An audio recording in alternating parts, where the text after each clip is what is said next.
എന്റെ കയ്യിലെങ്ങാനും ഇപ്പൊ കിട്ടിയാണ്ടല്ലോ സാഗറേ, കിട്ടിയാ ഞാൻ അടിച്ചവളുടെ കാരണയും വിളിക്കും. പോക്കിരിത്തരം കാണിച്ചു പിന്നെ നിന്ന് മറ്റേ വർത്താനം പറയുന്നു. പോലീസ് സ്റ്റേഷന്റെ മുറ്റമായി പോയി, ഇല്ലെങ്കിൽ എന്റെ നാക്ക് ചൊറഞ്ഞു വന്നതാ. പോലീസ് സ്റ്റേഷന്റെ മുറ്റമല്ലേ, അമ്പലമുറ്റമൊന്നും അല്ലല്ലോ. മേൽ ഇതിനകത്ത് കാലൂത്ത നിന്റെ രണ്ട് കാര്യം തല്ലുപിടിക്കും. ഇറങ്ങിപ്പോടി.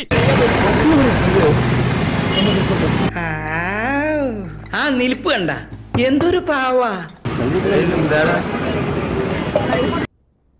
ജഗലട്ടാ മൂന്നും ഓല് കോഞ്ഞാട്ടേക്കണ്ട് നോക്കോളി. ഒന്ന് കൊടുത്തിട്ട് കണ്ണാടി എടുത്ത് കാണിച്ചു കൊടുക്കടാ, അപ്പ കാണും മാർക്ക്. ഡഫണ്ടമായിട്ട് സംസാരശേഷിയും കേൾവിശേഷിയും ഇല്ലാത്തൊരു പയ്യൻ, അയാള് ഈ പെൺകുട്ടിയുമായിട്ട് ചാറ്റിംഗ് ഉണ്ടായിരുന്നു. പാവപ്പെട്ടവരെ ചതിക്കരുത് പ്ലീസ്. എന്നെ ചതിച്ചോ എനിക്ക് താങ്ങാൻ പറ്റും.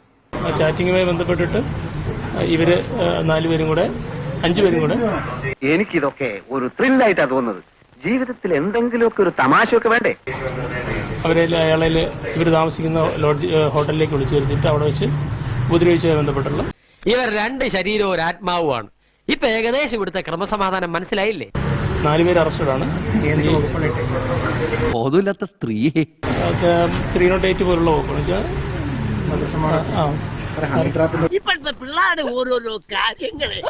അപ്പൊ അത് വെരിഫൈ ചെയ്യുന്നുണ്ട്.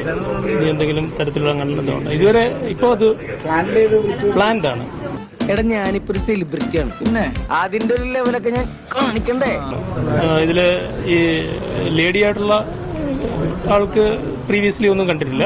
പെണ്ണുങ്ങളൊന്നും അത്ര ശരിയല്ല. പക്ഷെ ബാക്കിയുള്ള 3 പേർക്ക് ആന്റിജനസ് ഉണ്ട്. ഇപ്പൊ ക്ലിയർ ആയി. അല്ല ഡൗട്ട് അടിച്ച് പണ്ടടങ്ങി പോയനെ.